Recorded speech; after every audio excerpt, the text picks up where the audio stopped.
నమస్తే welcome to signal TV. తెలంగాణలో Jubilee hills అనేది జోరందుకుంటున్న పరిస్థితి. మరి ప్రస్తుతానికి మనతో పాటు అయితే ఇటు జూబ్లీ హిల్స్ కాంగ్రెస్ అభ్యర్థి నవీన్ యాదవ్ అనేది ఉన్నారు. అతను మాట్లాడే ప్రయత్నం అయితే చేద్దాం. నమస్తేనే, first of all congratulations. So ఎట్లా చూస్తున్నారు కాంగ్రెస్ అభ్యర్థి జూబ్లీ హిల్స్ టికెట్ అనేది మీకు కేటాయించారు? సో ఎట్లా చూస్తున్నారంట? చాలా సంతోషంగా ఫీల్ అవుతున్నాము.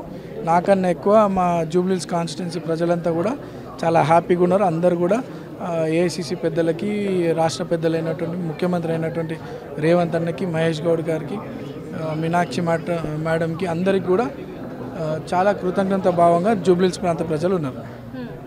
సో ఇప్పుడు ఈ ఎలక్షన్ స్టార్ట్ కాకముందు నుంచి వెళ్ళి స్టార్ట్ అయిన తర్వాత మీ యొక్క పేరుని ప్రకటించిన తర్వాత కూడా కొంత ప్రచారం అనేది బయట జరుగుతుంది. అంటే క్వశ్చన్స్ ఏంటంటే చెప్పాలి, బట్ అంటే మీరు ఒక క్లారిటీ ఇవ్వాలి. నవీన్ యాదవ్ ఒక రౌడీ షీటర్ టైపు, లేకపోతే మీ యొక్క తమ్ముడి గారి భార్య ఏదో లేక వచ్చి బయటకి రిలీజ్ అయిందని చెప్పేసి చెప్తున్నారు. అవన్నీ వాళ్ళ చెత్త అవన్నీ వాటి గురించి కాదు. మేము అభివృద్ధి లక్ష్యంగా మేము పబ్లిక్లో వాళ్ళని 100 ఆరోపణలు చేస్తారు, ఇంకా చాలా ఆరోపణలు చేస్తుంటారు. అవన్నీ మేము పట్టించుకోము. ఎట్లా ముందుకు వెళ్ళబోతున్నారు? అభివృద్ధి మా లక్ష్యం, దాన్నే ముందుకు తీసుకొని పోతాం. Development is our important criteria.